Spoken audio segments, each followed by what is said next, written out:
Les GAFA, c'est un ensemble d'acteurs qui sont un petit peu les fous du roi sur la cartographie industrielle mondiale, d'énormes capitalisations boursières, un pouvoir assez incontrôlable qui est fondé sur la valeur de la donnée et fondé sur une capacité d'innovation permanente et d'une façon qui, la plupart du temps, est réglée par un cadre législatif très peu protecteur des données personnelles.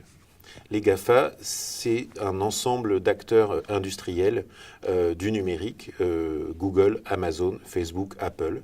On dit parfois les GAFAM parce qu'on rajoute Microsoft, qui sont devenus les acteurs dominants de nos usages numériques et des services numériques sur la planète. Nous utilisons constamment les GAFA pour tout un ensemble d'usages quotidiens, tout simplement parce que ce sont des acteurs qui ont eu l'intelligence de se rendre très utiles à nous, de plusieurs façons. D'une part, ils sont très bons en conception de services. Apple est un des meilleurs sur le fait d'avoir des produits très utilisables et très faciles d'accès. Amazon est rentré dans tout un ensemble de champs sur lesquels il simplifie par exemple la livraison, il simplifie les usages. Quant à Google, il a intégré tellement de dimensions entre le moteur de recherche, la cartographie, etc. Les uns et les autres sont devenus ce qu'on appelle des plateformes. Et sur la base de ces plateformes, structurées autour de nos données personnelles, eh ben, il y a tout un ensemble d'usages que nous avons développés. Pour chacun de ces usages, les plateformes savent ce que nous avons fait, avec qui nous avons interagi, les termes que nous avons recherchés en ligne, les lieux du territoire sur lesquels nous sommes allés, les achats que nous faisons, et à partir de là, ils peuvent produire de la valeur économique.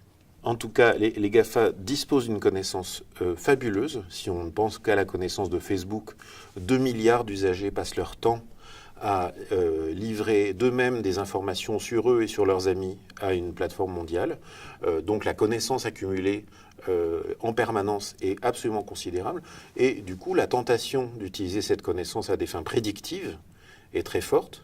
Et puis la capacité à impressionner tout le reste du monde par cette puissance est aussi très forte.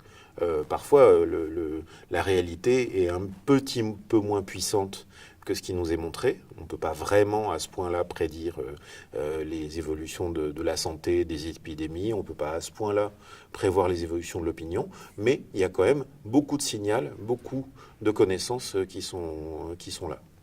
Nous sommes des profils sur pattes. Les GAFA nous ont transformés en profils sur pattes et à cause de cette position de profil sur pattes, nous sommes constamment des proies pour des propositions publicitaires, pour des propositions servicielles, pour la vente de nos données à des gens qui pourraient en avoir l'usage pour ce qu'on appelle le big data, des très grandes données permettant de construire des modèles prédictifs, de nous vendre des choses, d'avoir des applications de défense utilisant ce qu'on peut savoir sur les usagers de tel ou tel pays, etc.